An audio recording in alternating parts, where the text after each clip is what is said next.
E foi falado muito sobre santificação, santidade. A igreja foi claramente instruída nesse sentido. Sérias implicações foram dadas, foram trazidas pelos que me antecederam, que nos antecederam. E o que eu queria, de forma bem prática, nessa manhã, é fazer essa pergunta, o que nos leva, né, a um questionamento. Nós reagimos, aí lembra da perguntinha, interrogação? Você ouviu 3 domingos, esse é o 4º, você ouviu sobre santidade. Eu pergunto, você reagiu? Renato, você reagiu dentro daquilo que o Espírito Santo falou para mim que eu não estou conseguindo, dentro daquilo que o Espírito falou contigo nesses 3 domingos? Houve reação? Realmente, eu preciso mudar, realmente não está legal. Houve reação? Então a pergunta é, nós reagimos? Deus, na sua misericórdia, mais uma vez nos dá essa oportunidade hoje. E o texto é muito claro. Sem a qual ninguém verá o Senhor. Sem a qual o quê? Sem a santidade nós não veremos o Senhor. Isso é absurdamente sério. Absurdamente sério. Nós não veremos o Senhor, ou seja, não estaremos na presença dEle. Entenda o que você quiser entender com isso, o que você conseguir entender com isso. Mas é a palavra do Senhor.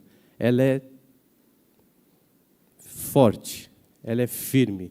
Você não entrará na presença do Senhor se você não for santo, Renato. E você use isso para o seu coração. Essa palavra. Eclesiastes capítulo 3, de 1 a 8. Vamos abrir? Texto conhecido, né? 3 a 8.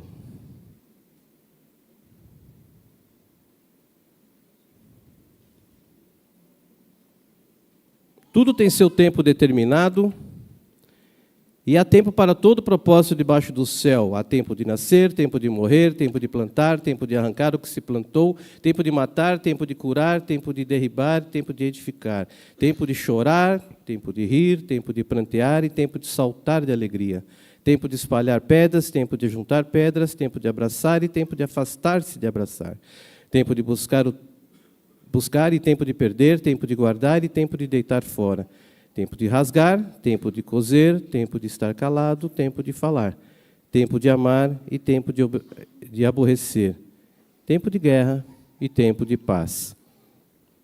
O texto é muito claro e fala do tempo para cada coisa acontecer debaixo do sol. Eu e você estamos, obviamente, inseridos nesse dia a dia. Você tem um tempo seu para fazer todas as coisas no seu dia a dia, sua história de vida. E não deve, ou não deveria, haver um único momento em nossas vidas em que não fosse tempo para sermos santos. Percebe? Para tudo tem um tempo. Agora, para ser santo, nós temos que ter tempo o tempo todo. Entende? Não deveria haver nenhum momento onde nós não fôssemos santos, ou não procurássemos estar santos, e seguindo a ordem, né? Porque se você pegar lá em Hebreus 12, 14, a primeira palavra diz o quê? Seguir a paz. É imperativo. Deus está ordenando a nós sermos santos. Percebe? Deus está ordenando que nós sejamos santos. Ele não está... Se você conseguir... eu te dei tudo, todas as condições, inclusive o meu filho. Puxa vida, inclusive meu filho. Então você tem, eu junto com vocês, queridos irmãos, nós temos todas as condições. Então ele é uma ordem, ele está ordenando que nós sejamos santos. Então aquele sinalzinho de interrogação. E aí, como é que estamos vivendo? Vamos nos questionando internamente, intimamente. Esse estudo foi baseado no livro Em Busca da Santidade, de J.C. Ryle. Ele, baseando, né, no estudo que a gente pegou lá como base, que tipo de pessoa Deus chama de santo? É o pedaço lá do livro que eu peguei para a gente poder tirar. Então, um homem santo, segundo esse irmão, São 5 pontos que eu separei aqui para a gente pensar nessa manhã. Os 2 primeiros têm a ver com o meu e o teu relacionamento com o nosso Deus.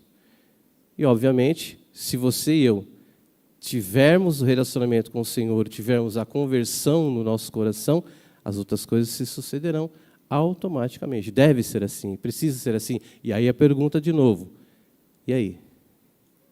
Se não acontece, tem alguma coisa errada dentro do meu coração.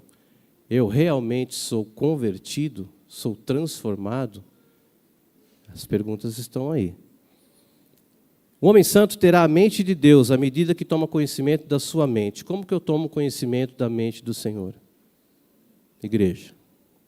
Como que eu consigo entender qual é o pensamento que Deus quer que eu tenha? Qual é o pensamento que Ele tem a meu respeito? Como? Como que eu chego nisso? Através do conhecimento da Escritura. A sua mente é descrita na Escritura. Ele deixou registrado para nós aquilo que Ele quer que vivamos e façamos. Amando o que Ele ama e odiando o que Ele odeia. Eu amo o que o Senhor ama e odeio, palavra, né? O que você entende com a palavra odiar? Lembre, busca lá no seu mais íntimo sentimento o pecado que você acaricia. Esse aqui não. Esse aqui não dá para deixar. Existe? Esse pecado ainda está aí dentro do teu e do meu coração? Porque é ele que afasta a gente da presença e da vontade do Senhor. O homem santo se esforçará para evitar todo o pecado conhecido, observando cada mandamento revelado. Paulo, lá em Romanos 7:22, diz assim: no tocante ao homem interior, tenho prazer na lei de Deus. Eu tenho prazer na lei de Deus? Eu tenho lido a palavra do Senhor todos os dias? Todos os dias? De manhã, à noite? Qual é a regularidade da leitura? Porque nós estamos falando aqui que para ser santo eu tenho que ter conhecimento do que Deus quer e da mente dele. Então eu tenho que estar envolvido na palavra do Senhor, na leitura da palavra do Senhor. Salmo 119, 128 diz assim: por isso estimo todos os teus preceitos acerca de tudo como retos, e odeio toda falsa vereda. Falsa vereda, falso caminho, falsa direção. Eu odeio o que é falso? Eu odeio o caminho que me leva à perdição? Eu odeio ou eu vou levando? Não é tão ruim assim, não é bem assim, é relativo. Ou eu odeio, aí voltando aqui em cima, né? Amando o que Deus ama e odiando aquilo que Ele odeia. Se Ele odeia, eu não posso sequer olhar. Sequer olhar. Quanto mais desejar, quanto mais me entregar. Eu disse que os 2 primeiros pontos têm a ver com o nosso relacionamento com Deus. Então, o homem santo terá a mesma mente de Deus e o homem santo será semelhante ao Senhor Jesus Cristo.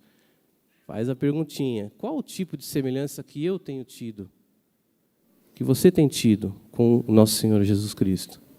Qual?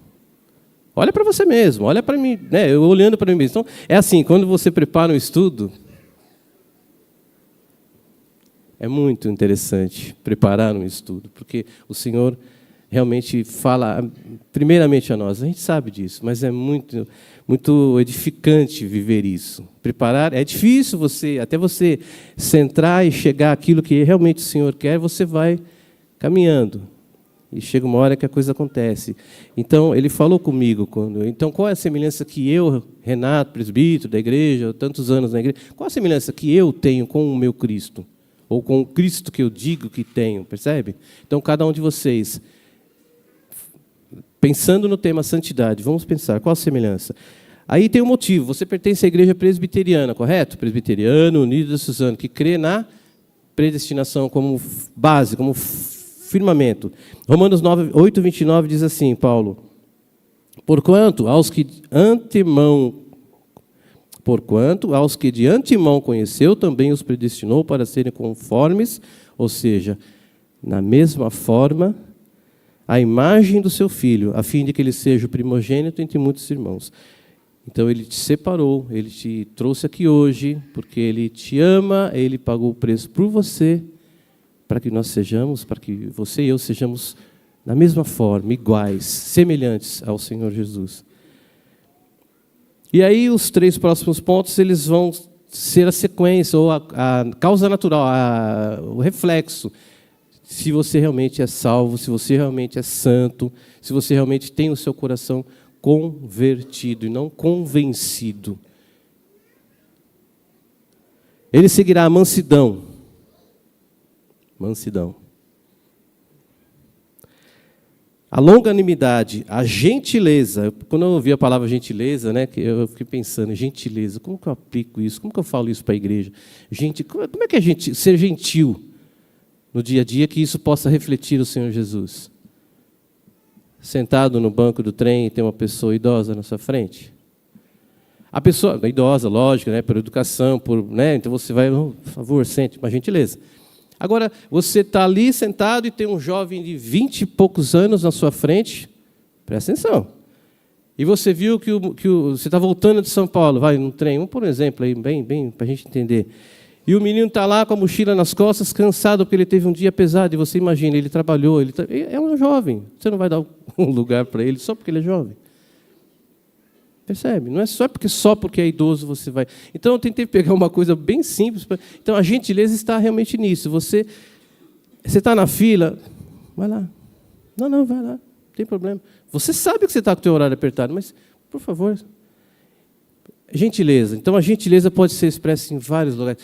Quem dirige, né? Aquela paradinha para o cara. O cara está tentando, você está vendo que o cara está ali apertado, você dá uma peladinha, dá uma buzinada. Vai. Então, gentileza. Gentileza pode realmente falar muito no nosso dia a dia.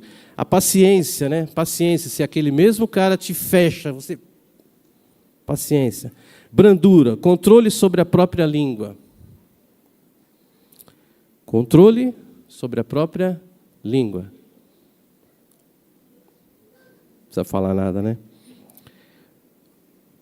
Vemos um brilhante exemplo disso no comportamento de Davi, quando Simei o amaldiçoou, e no exemplo de Moisés, quando Arão e Miriam falaram contra ele. 2 Samuel 16:10 fala do rei Davi. Respondeu o rei: que tenho eu convosco, filhos de Zeruia? Ora, deixai-o amaldiçoar, pois se o Senhor lhe disse, amaldiçoa Davi, quem diria, por que assim fizeste? O rei entendia que se estava acontecendo aquilo lá, o Senhor está com controle. O Senhor está no controle. Quando Arão e Miriam falaram de Moisés, Números 12:13, o que é dito, o que foi escrito? Era o varão Moisés muito manso, mais do que todos os homens que havia sobre a terra. Muito manso. Então, a mansidão é o que nós relacionamos acima. O homem santo seguirá a mansidão. Que possam falar do Renato, né? Que homem manso, que pessoa. Então, cada um de vocês coloca a perguntinha no coração. Eu tenho sido manso, e a mansidão pode ser, sim, um reflexo da presença do Senhor em nossa vida, ou seja, um modelo, né, uma semelhança com o nosso Senhor. Então, é o primeiro dos 3 últimos pontos que falam sobre o reflexo de nós nos relacionarmos com o Senhor. Seguirá o autocontrole. Autocontrole. Abnegação, você deixar aquilo, sacrificar o seu desejo em nome do outro, do direito do outro. Você, por mais que você queira, por mais que você ache até que é justo, você sacrifica. Abnegação. Isso vem do Senhor. Isso é fruto da presença dEle, da semelhança que temos. Isso tudo nos leva no raciocínio de sermos santos. Mortificará os desejos do corpo, crucificando a carne com seus efeitos e paixões. Abominará a mentira. Como que é a relação tua e minha com a mentira no dia a dia? Como? Igreja, como é que nós temos vivido isso? De vez em quando, tudo bem? Mais ou menos, ou meia mentira? Né? Então, como igreja, como servos, como santos, semelhantes ao Senhor, nós temos lidado com a mentira. calúnia, maledicência, desonestidade, negócios injustos. Ele seguirá, o homem santo seguirá o espírito de misericórdia, benevolência para com o próximo, ser bom para com o próximo. O texto de Lucas 21, 34, no contexto: acautelai-vos por vós mesmos, para que nunca vos suceda que o vosso coração fique sobrecarregado com as consequências da orgia, embriaguez e das preocupações deste mundo, para que aquele dia não venha sobre vós repentinamente, como um laço. Nós temos que olhar a nossa vida espiritual, a nossa santidade, porque nenhum de nós sabemos quando que o Senhor retornará, e esse dia tem que nos pegar em plena comunhão. Plena comunhão com a vontade do Senhor, e não como um laço. Então, se tudo aquilo que já foi dito aqui nos apanhar, não vivendo isso, vai ser um laço. Lembra? Sem a qual ninguém verá o Senhor. Seguirá a humildade, o homem santo seguirá a humildade, e a sua atitude será de considerar os outros superiores a si mesmo. Isso a gente ouve o tempo todo numa igreja, não é isso? Considera os outros superiores a você. Considera os outros superiores a você. Eu tenho feito isso. Considerar o outro. Não, a maioria das vezes nós queremos mostrar que somos maiores ou melhores. Então, se isso não é verdade, nós temos que mudar, porque senão não veremos ao Senhor. Tudo quanto fizerdes, Colossenses 3, 23, fazei-o de todo o coração, como para o Senhor e não para os homens. E Romanos 12, 11, no zelo sejais remissos, sendo fervorosos de espírito, servindo a esse Senhor, ao Senhor Jesus. 3 razões aqui para sermos santos. Primeira delas, devemos ser santos porque a voz de Deus nas Escrituras ordena. Então, é o próprio Deus que me ordena, que te ordena a ser santo. Ele não pede, Ele ordena. Então, é um motivo maior, é o Senhor da tua vida.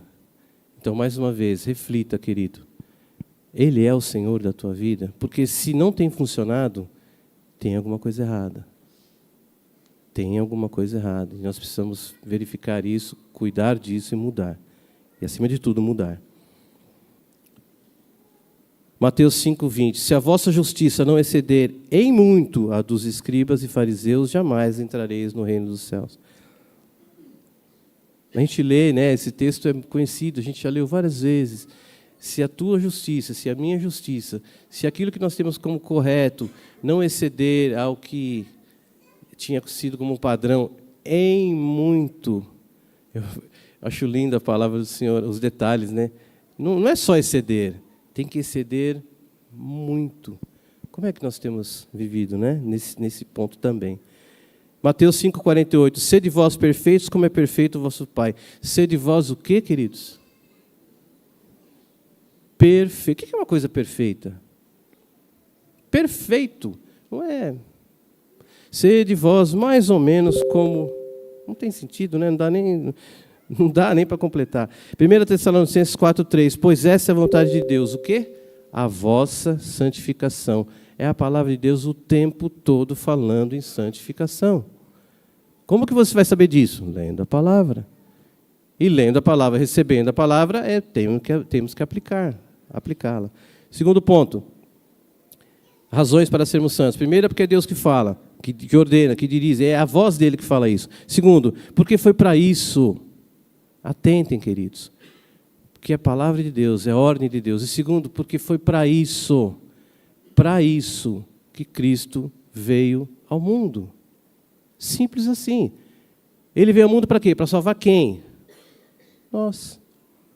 Então, primeiro porque Deus manda, e segundo porque foi para isso. Então, se eu tiver um compromisso, se eu enxergar tudo isso, eu tenho que fazer minha vida ser melhor, e cada dia melhor, porque é para isso que Cristo veio. Ele veio para entregar a sua vida por nós.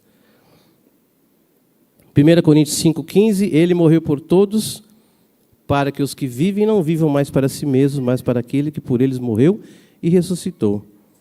E na ressurreição do Senhor está a nossa segurança.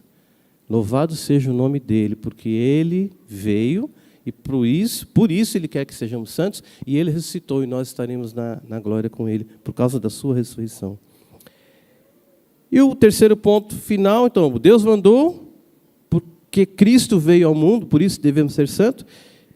E o mais óbvio de todos, né? Você vai para o céu, querido. Lá só vai ter santidade. Se você não tem comunhão com a santidade aqui, vai fazer o que lá? É simples assim. Devemos ser santos porque sem santidade na terra nunca estaremos preparados para desfrutar o céu. O céu é um lugar santo, o Senhor do céu é um ser santo, os anjos são criaturas santas. E tem bastante anjo lá. A santidade está estampada em tudo que existe no céu. Apocalipse 21, 27. Nela nunca jamais penetrará coisa alguma contaminada, nem o que pratica abominação e mentira. Não haverá nada que não seja santo no céu. Então, se você não vive aqui, vamos voltar em Hebreus 2,14. Sem a qual não... Poxa, fugiu mesmo, hein? Sem a qual ninguém verá o Senhor. Como podemos nos sentir felizes e à vontade no céu, se morrermos destituídos da santidade? Onde será o nosso lugar lá, se vivemos hoje estranhos à santidade? Fazer o que lá, se você não é santo aqui? Que nós possamos sentir a importância da santidade, muito mais do que temos sentido até hoje. 25 de junho de 2023. Qual é o nível de santidade que você consegue enxergar na tua vida? Consegue enxergar? Faça uma análise. Então, que nós sejamos mais do que temos sido. Que os nossos dias sejam santos e então a nossa alma será feliz. Se tivermos que continuar vivendo, vivamos para o Senhor. Se tivermos que morrer, morramos para o Senhor. Se Ele nos vier buscar, que nos encontre em paz, sem qualquer defeito ou mácula. Que seja esse o nosso desejo, nosso coração, nossa vida santa, porque Deus ordena. Amém? Vamos orar? Tua palavra, Pai, Tua palavra clara, Tua palavra exposta, ela tem poder para transformar nossas vidas. Ela tem poder para ajustar aquilo que porventura esteja ainda deficiente na minha e na vida dos nossos irmãos. O Senhor nos ordena sermos santos. O Senhor não pede para sermos santos. O Senhor nos ordena. E o Senhor deixa muito claro que nós não te veremos se não formos santos. Então, ajuda-nos, ó Deus. Não conseguimos sem a tua ajuda. Nós pedimos isso em nome de Jesus. Amém.